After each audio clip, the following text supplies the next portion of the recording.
गर्गाचार्य जी जो हैं वो वसुदेव जी से कारागार में मिलने के लिए आए। तो वसुदेव जी ने गर्गाचार्य जी से कहा कि आप तो यदुकुल के आचार्य हैं, कुछ ऐसी लीला कर दीजिए कि उन बालकन का नामकरण संस्कार हो जावे। गर्गाचार्य जी ने कहा यदि हम नामकरण संस्कार करेंगे तो बालकन पे आफत आ जाएगी। बोले आप कुछ कृपा करके उनको नामकरण संस्कार कर दो। बोले ठीक है, जैसी आपकी आज्ञा। और एक दिन गर्गाचार्य जी ऐसे ही भ्रमण करते करते गोकुल में पहुंचे। जब वो वहां गोकुल में गए हैं तो उन्होंने जैसे ही नंद बाबा ने आज गर्गाचार्य जी को दर्शन कियो तो आज तो अद्भुत आनंद भीतर आएगा कि इतने बड़े सिद्ध महात्मा हमारे द्वार पर हमको दर्शन देने के लिए आए हैं। और कहते कि किसी साधु का संत का दर्शन हो जाए तो बहुत बड़े भाग। पहले तो अतिथि भी घर में आ जाता तो कहते थे कि भगवान आ गए, और आज इतने बड़े आचार्य हमारे घर में हमको दर्शन देके कृतार्थ करने के लिए आए हैं। चरण धुलाए, सुंदर से आसन पर बिठाए हुए हैं। गर्गाचार्य जी कहते हैं कि बहुत प्रसन्नता की बात है, बुढ़ापे में सही पर लाला को सुख प्राप्त भयो।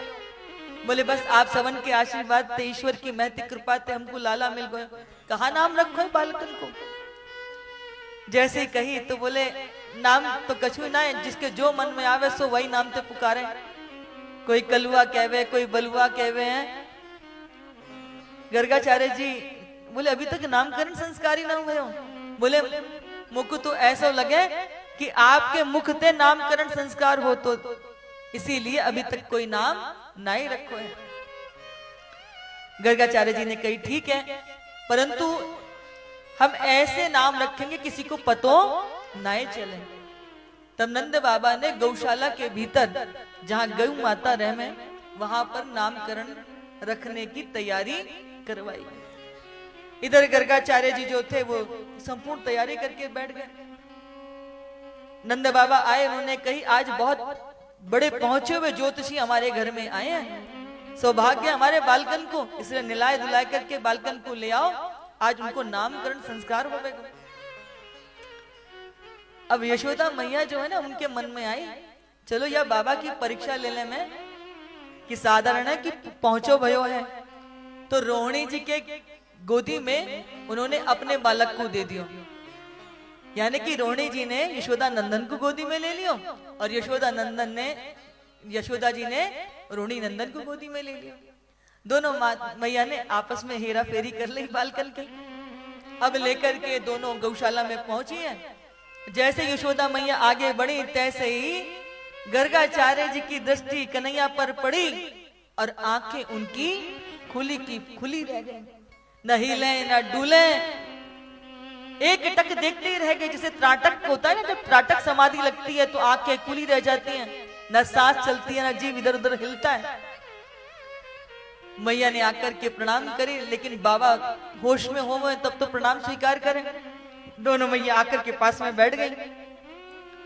मैया बार बार कह रही है कि आपके चरणों में हमारा प्रणाम है, लेकिन गर्गाचार्य जी तो ऐसी समाधि लगी।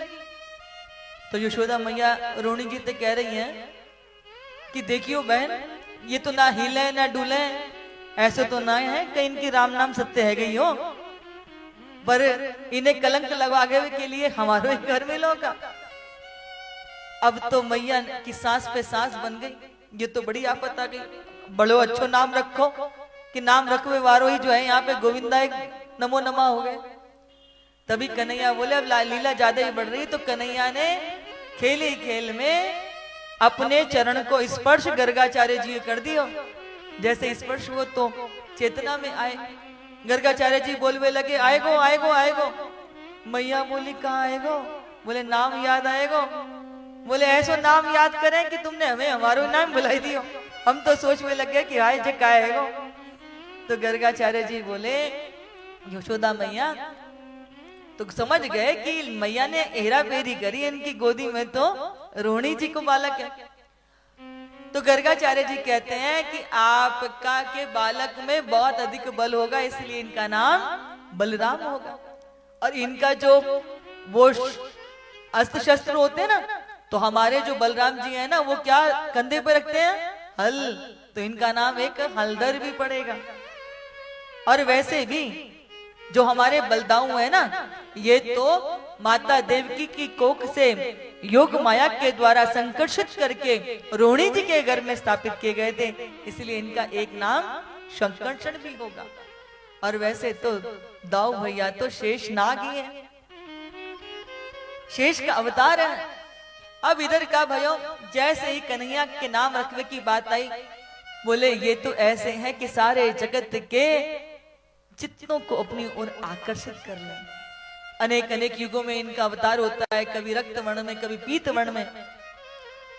बोले इनका नाम कृष्ण होगा, सबके चित्तों को जो चुरा ले वह कृष्ण होगा। मैया तो आज बड़ी प्रसन्न है कि बहुत पहुंचो वो बाबा है, यानी तो हमारी हेराफेरी पकड़ ली। आज खूब अहूत दक्षिणा दी है, प्रेम से विदा किया है। गर्गाचार्य जी से तो चले गए, यशोदा मैया सोचने लगी पता न कहा नाम रख गए, या कृष्ण कह में तो हमारी जीभ भी फिसले। मैया बोली हम तो अपने लाला को कलवा और बलुआ कह के बुलाया करेंगे।